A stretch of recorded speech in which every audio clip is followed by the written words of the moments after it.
What's up, World Wide Web? E-Daddy, your angry toy guy, is here. And today we are going to probably seriously, time for me to get angry about something. So, today we're going to take a look at something that's been getting re-released here in the last year and a half from various companies, whether it be Super7 or Funko. And yes, we are talking about the 5.5s. Now, when we were kids in the 80s, most of our Masters figures came out, they were 5.5 inch figures. When it came to Thundercats, they were taller, 6 inch figures, if I remember correctly. So, fast forward 30 some odd years later, and Funko and Super7 have decided to go through and try to re-release 5.5 inch figures. Now, other reviewers have had good things to say about them. You don't hardly hear them say anything bad about them, even whenever they've got issues. So, y'all know me. I'm going to tell it like it is. So today, we're going to look at the Thundercats. We're going to look at the Savage World horror icons. And we're going to look at Super 7's Wave First Series Masters Universe figures. Now, it's great that companies are trying to do this, but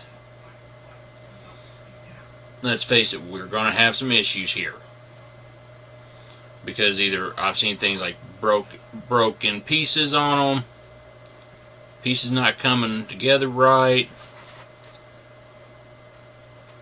Man, I could go on and on. You know, we've seen a plethora of problems, paint apps. You know, we've seen it all. So, anyways, with that being said, let's take a look at the 5.5 inch figures that has started to be released for us.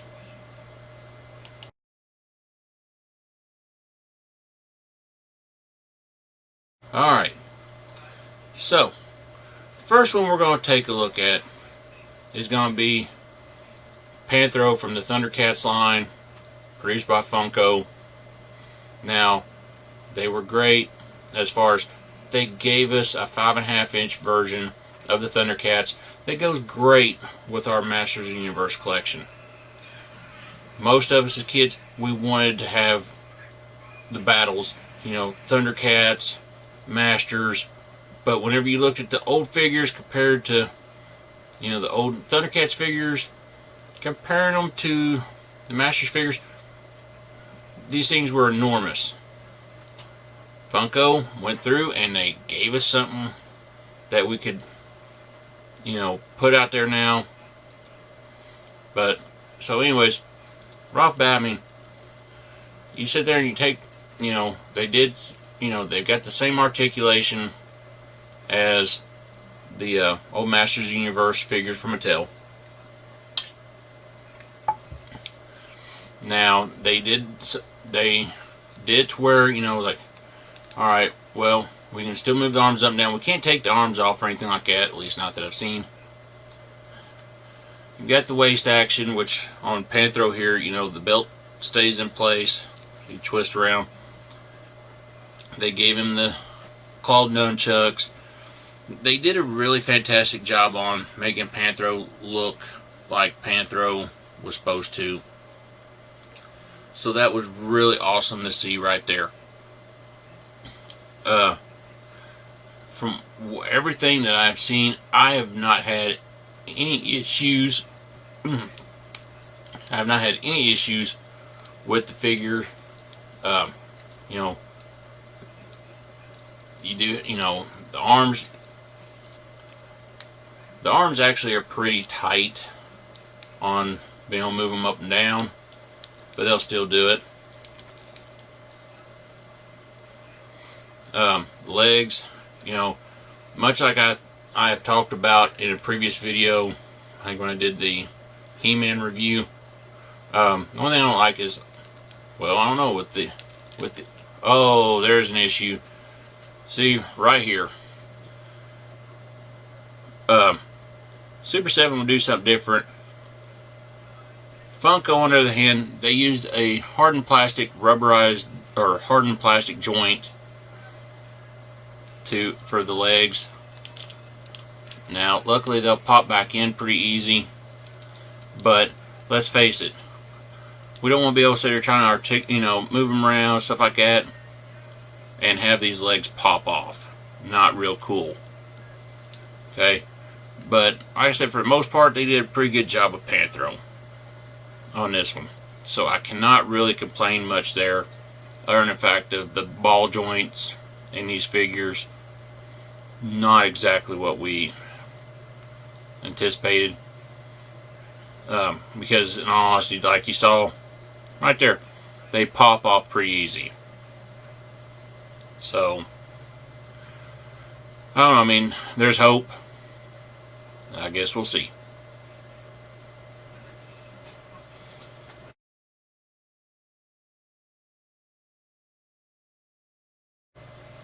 Alright, so the next one we're going to look at from the Thundercats line is Slith.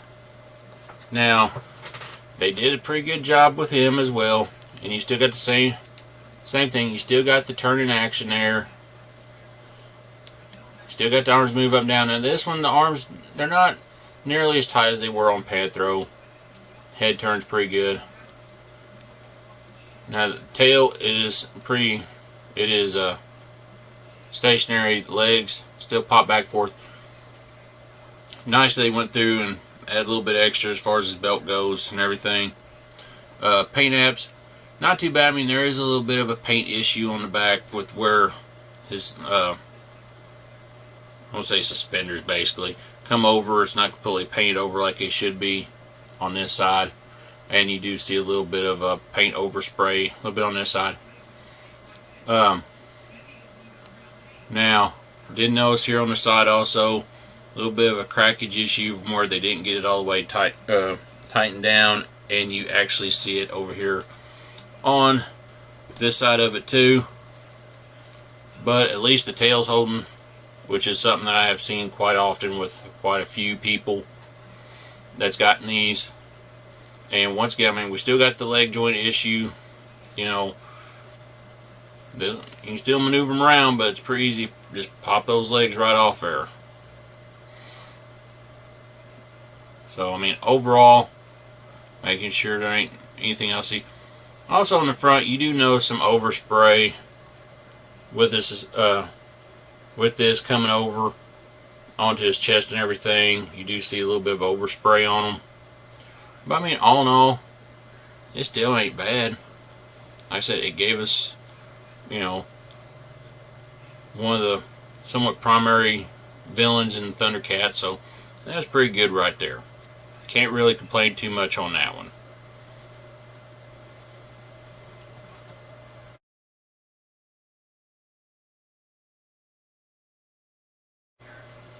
Alright, so now we're going to take a look at the big bad from Thundercats.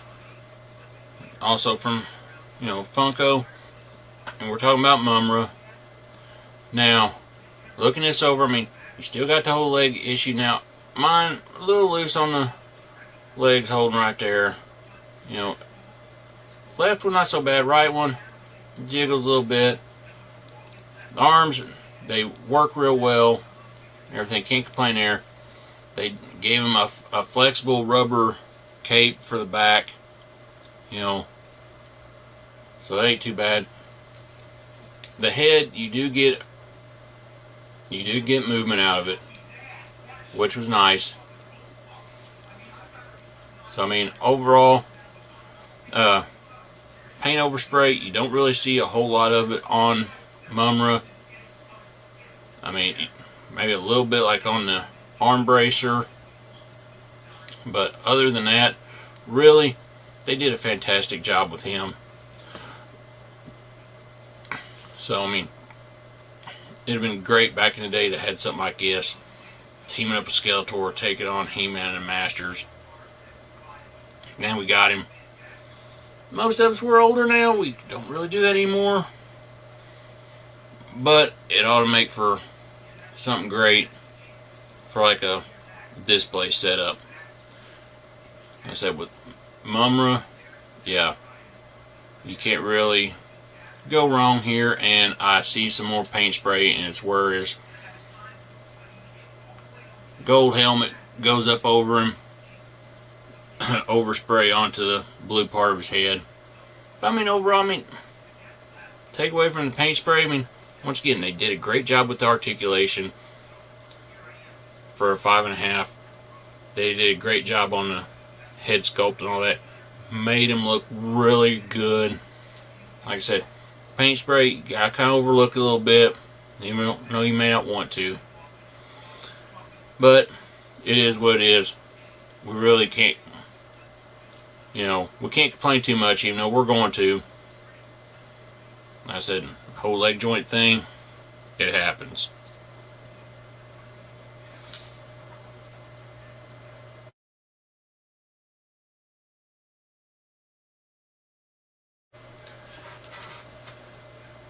Alright, so rounding out the first series of the Thundercats figures, we've got Lino.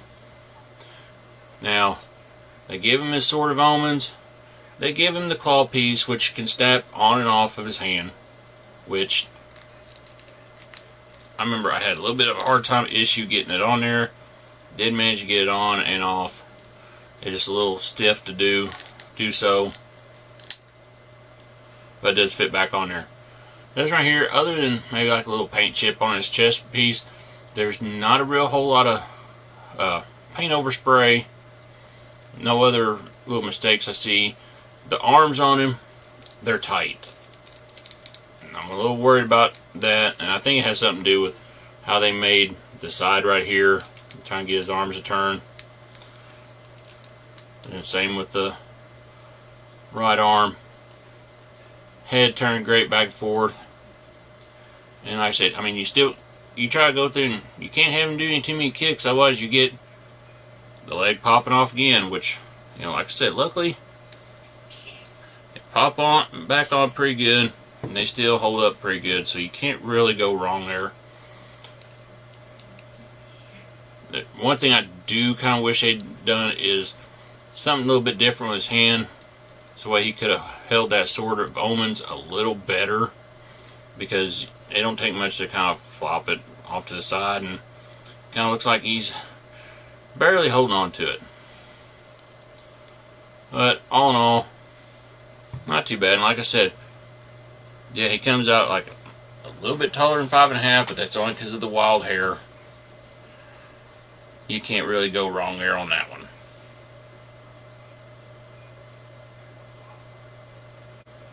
Alright, so Thundercats, with the first series that we got from Funko, they looked really good. Like I said, with the exception of the ball joints for the legs being on there, great looking toys without a doubt. Some go great with the Masters in the Universe line. I really can't wait to see the second series that Funko comes out with on the Thundercats line, which, from what I'm understanding, is supposed to come out here in 2019. So we will have to see how it really goes, how they really look when it all comes out, and see if Funko fixes the whole leg issue that they had with the first series. Overall, I'll give them 5 out of 5 just due to the fact they did a fantastic job with the sculpts and everything. Sculpts and articulation as far as a 5.5 goes. We really, I mean, a few little minor things, but other than that, you gotta look at the fact that we've got 5.5-inch Thundercats to go with the Masters figures. And that right there, to me, that was pretty good.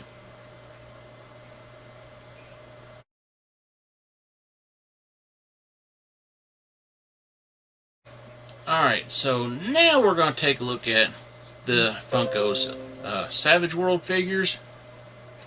Now, on these, they released a 5-figure horror icon set to start out with. And then later on they would release a DC Savage World. Those I have not managed to get my hands on yet, but I have managed to get my hands on 3 of the horror icons. I wasn't too thrilled or impressed with the whole Leatherface and Pinhead. We'll get those in the near future. But, you know, I did have to get the 3 that I do enjoy. The first of the 3, without a doubt, was Michael Myers from Halloween.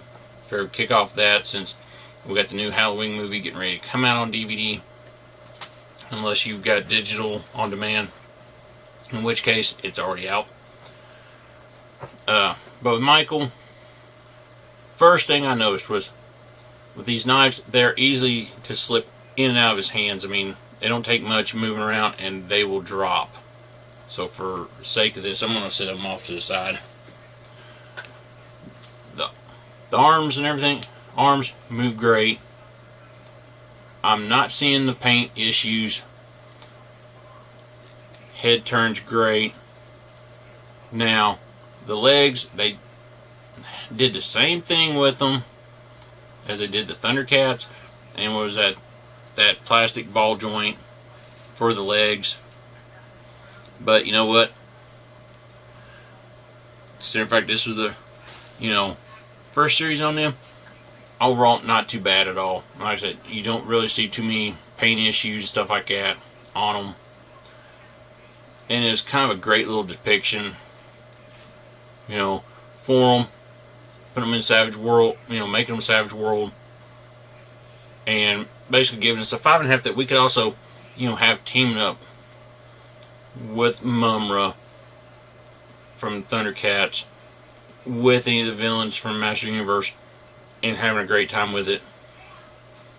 So, overall, pretty nice right there on the Michael Myers.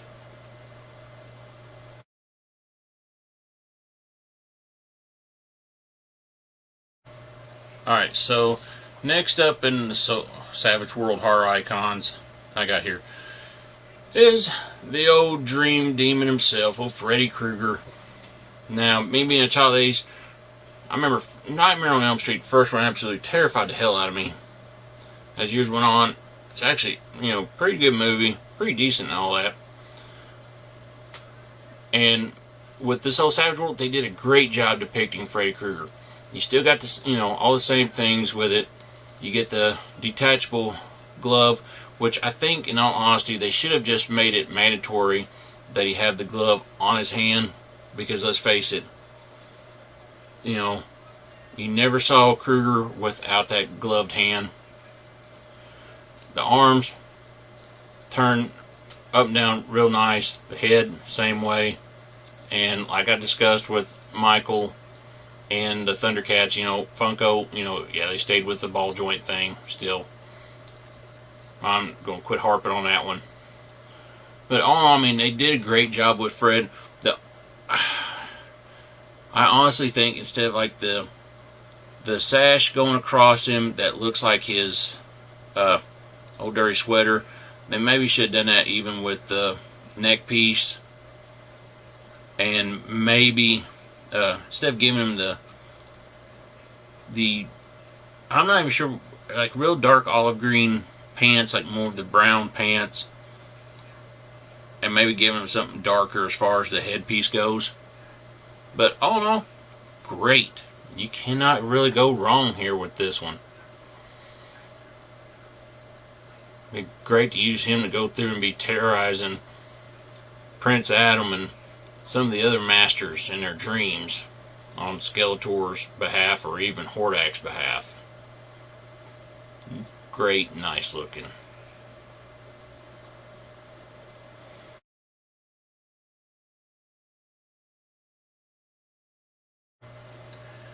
Now, rounding out the Savage World Horror Icons is one of my personal favorites, and it's Jason Voorhees. Now this one, the machete, yeah, same kind of issue like what they had with Lionel's sword, and the same goes with the axe. But you know what? It's like neck turns great, arms turn great as well. Gave him the kind of green outfit, and they gave him that rotted corpse Jason like what we got in Friday the 13th Part 7. You know, where he's been sitting for a while, he's been rotting for a while. Great, awesome depiction for Jason for the Savage World Horror Icons, without a doubt. We could not go wrong there. In all honesty, I mean, it seems like with these horror icons, I mean, we had very little paint overspray, maybe a little bit of paint underspray on him. But I mean, overall, these Savage World figures, they did a great job with them, without a doubt. With the way they looked, paint apps, and all that. Could not really go wrong. And Jason right here really shows it without a doubt.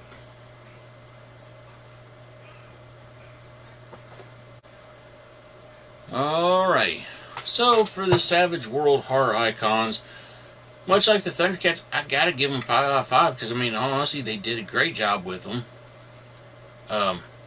You never saw too many issues with them. I mean, the exception of the leg joints. And like I said with the Thundercats, hopefully if they do another series of Savage World Horror Icons, and let's face it, there's a ton of possibilities they've got with that. You know, hopefully they can go through and fix the leg joint issue. But like I said, with them, I honestly gotta give them 5 out of 5, because they did a fantastic job with them. And you really could not go wrong with putting them in there with your Masters and with the Thundercats. You know, it would make for some great story, some great adventures, without a doubt.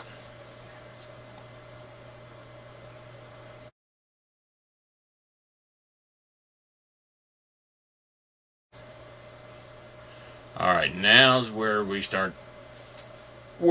to start getting a little crabby about things, because now we're going to look at Super 7's take on the 5.5 inch figures. And with these, they went Filmation style with them on the first series, which gave us, you know, several iconic characters that without a doubt seriously need to be done for the whole Filmation series. So first one we're going to look at, is She-Ra. Now right off the bat, I have got a serious issue with her leg, because for one, it like flops way too easy, and to be honest, and I really wish I had this down a little bit more, I still cannot get her to stand up properly. No matter what I try to do, it's like she will not, and I still can't get her to do it. I cannot get her to stand at all. Now, prior to this video, this is the first time I've taken these out of, taking She-Ra out of the packaging. I got her to stand up right. Alright, so one thing I did notice is they didn't give her anything to where you could go through and store, you know, or have the extra sword on her. Kind of like you're going to see later when we get to Skeletor and He-Man. They gave her a little cloth cape on the back. Gave her the whole Thunder Punch action, which was great. The head does turn. You have a little bit of head turning articulation there.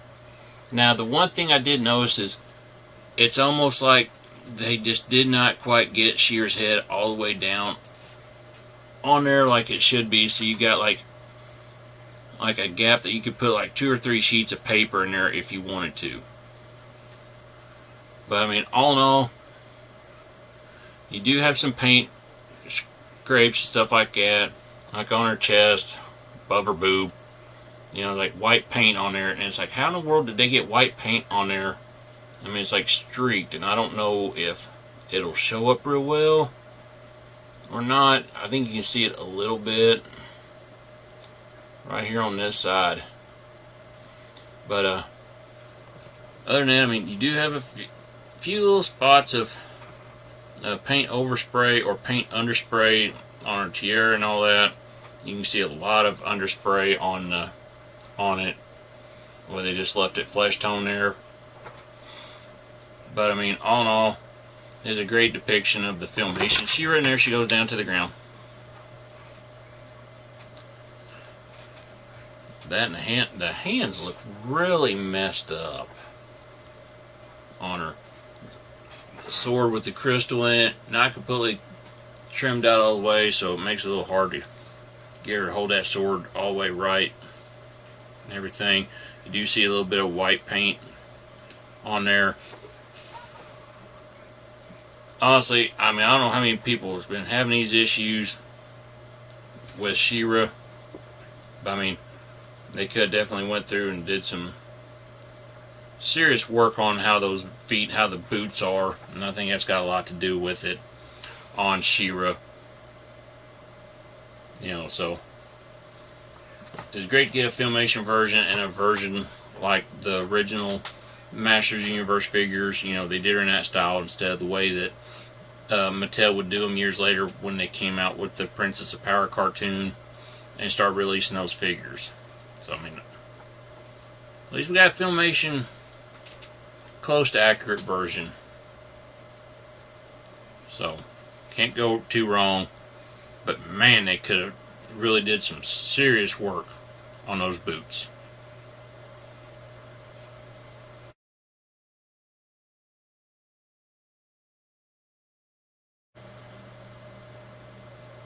Okay, on next one up on the Masters line from Super 7, we did get Hordak. Now they went with a plastic contraption set up for his legs, which, like I've talked about in the He-Man videos, you don't really have much turning there. I mean, that's about it. You don't have the forwards, backwards, and you ain't got much side to side. It was great that they went through and they gave him the crossbow setup that looks very much like the vintage figures from the 80s. Now, I don't know how many people had a problem with this, and it was the arm can that you could put down on his arm. I had a really hard time going through and getting that thing to snap up on there and not look weird and funny and all that. And in fact, in all honesty, you can see his hand underneath there like he's holding a dang thing. Paint app wise, you know, with this one, looks like they did a pretty good job. I'm taking that thing off. The arms and everything, you know, turn real well and all that. The head, great. The legs, I got an issue with as far as how they did those. I mean,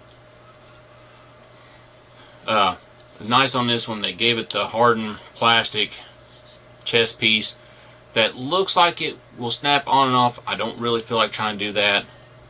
I fear with the way they do things, it'd probably just snap the little pegs off and it'd never go back on right. You do have some paint overspray on the bones going around his headpiece. So I mean, other than that though, you know, this one, I mean, not too bad. I mean, he stands really well, all things considered. Just that damn arm piece really irritates the hell out of me. But it was a great throw to the Princess Power Hordak, and nice little nod that they threw the Filmation or the Mattel's crossbow that came with the original figure in there. So I mean, nice touch, without a doubt. But other than that, there's so many things they could have done different with him, and they could have done with this line. And hopefully, next round, they fix the damn issue on the legs.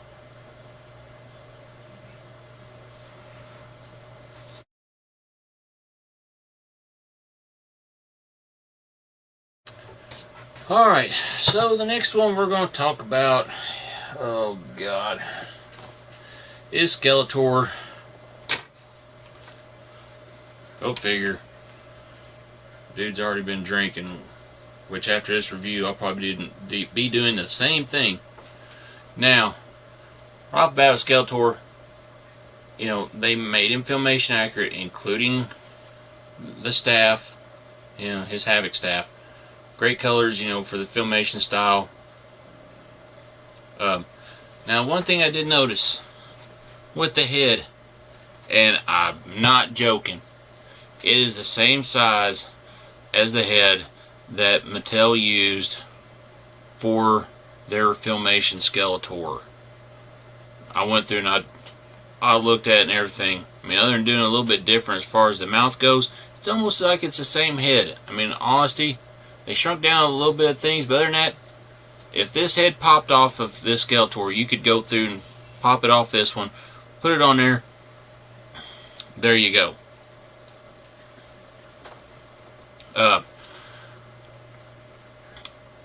They did a great job on his chest armor. They actually made it long enough to where you could snap the pieces in on the back so it would hold in place.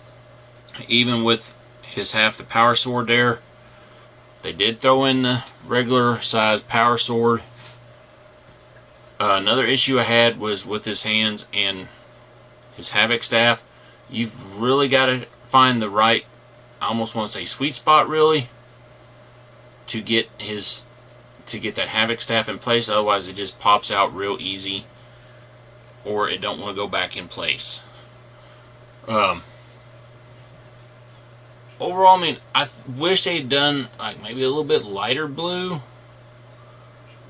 because I honestly don't remember Skeletor being this color blue, or if anything, dulled down the plastic some, because he just looks too damn shiny. Like he has given, you know, covered himself in baby oil.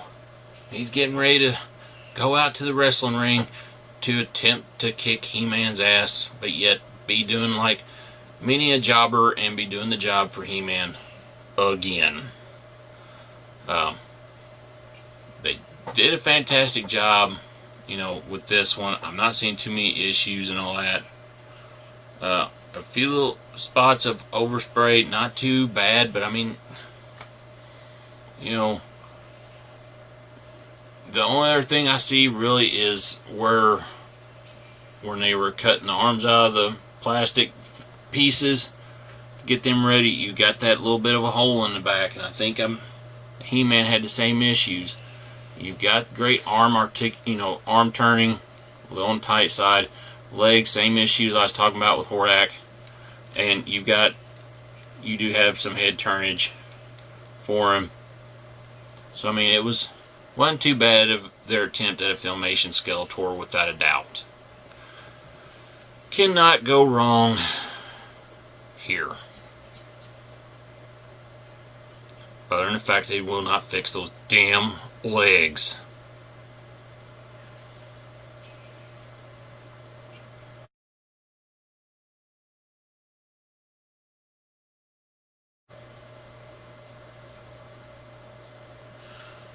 Alright, so ending the line for Super 7's first series of the Master Universe 5.5s, we got He-Man, and I've talked about this whenever I did the Series 1 review on doing the He-Man line. You know, we've talked about the leg issues enough with Hordak and Skeletor. He-Man had the same freaking issues and all that. On top of like excessive leg gap there, something you never saw with the whole rubberized piece that they used for the vintage figures. Now this, I've talked about this before, on the back here, they didn't quite make them long enough to where the chest harness would be firmly in place, unlike they did with Skeletor. So It's like it's not even latching on anywhere. Um, the shield being a little bit bulky. As I said, they gave him the sword. I really don't see the whole point on why, with this being Filmation based, and I wish I brought this up with Skeletor, where they went through and where they gave him the half the power sword, much like it just did Skeletor. Same as I wish they wouldn't have went through and given him the power sword, period, because in Filmation you didn't see Skeletor with a purple power sword at all. You got, like I said, arms and everything turn nicely. You don't see the same issue with the hands there as you did with Skeletor trying to hold that Havoc staff. Legs, we've talked about that enough. Not too bad on the paint. No on the paint app, really. I mean, the way he did those legs, they're easily to turn like that, and it's not really cool. But they'll go through and he'll stand, he'll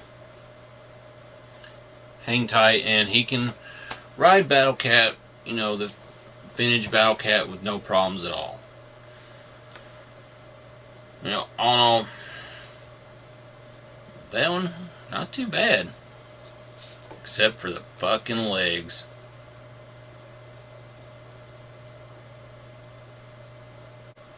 Alright, all in all, I can't give them as high of a rating as what I did with any of the ones from Funko. And it's mainly because, one, you got some issues that they really could have fixed, and especially the legs. I know I complained about the ball, the plastic ball joints that they used for the Funko ones, but Super 7 could have done the same thing, in all honesty. Why they didn't, I don't know. You don't have much leg turning at all. So really getting them to pose the way you would like them to and stuff like that, it's going to be damn near impossible. So that one, I'll have to seriously go like 3 out of 5. Like I said, I hope with Series 2 they get it together, they do it better, because in all honesty, we deserve better.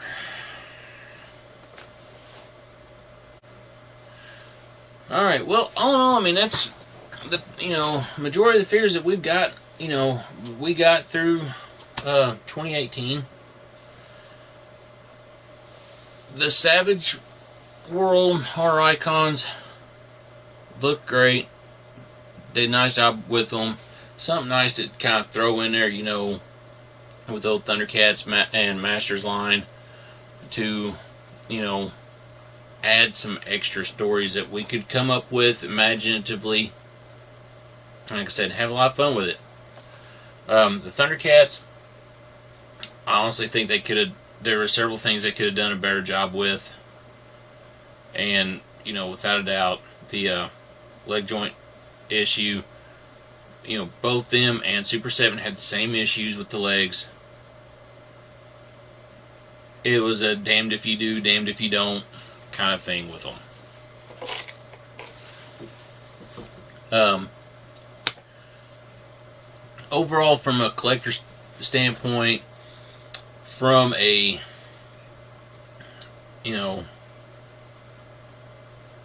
from someone who had all these figures growing up, it was great to see Funko go through and at least make the Thundercats down to 5.5, to where we could mix them in with the Masters of the Universe figures and all that.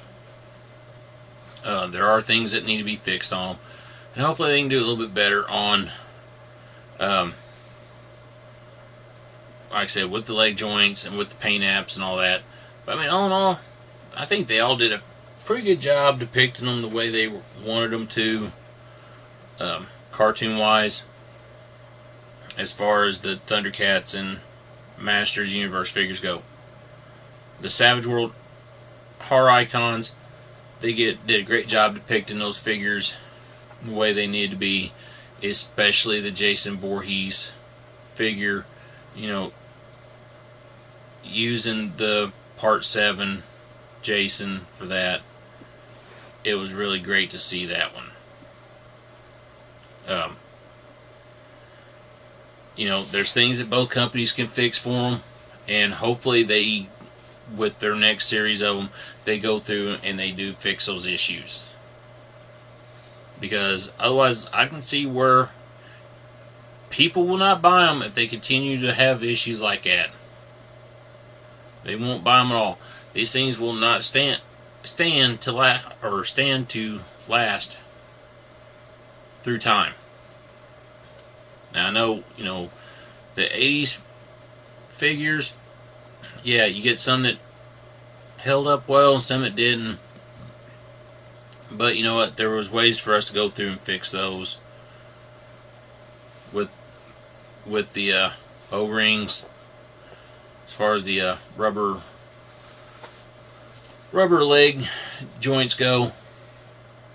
So I mean, all in all, we can't really complain too much. At least we're getting something. The line's staying alive, and it was nice to see, you know, somebody go through and pick up the Thundercats line and do something with them.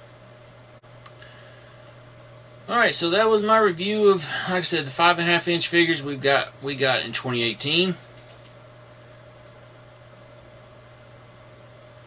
So until next year, when we do the ones covering 2019, I'm E-Daddy, your angry toy guy. And God, I hope they get it right, or at least better, with the 2019 edition. So with that being said, like I said, I'm E-Daddy, your angry toy guy. I'll catch you next time.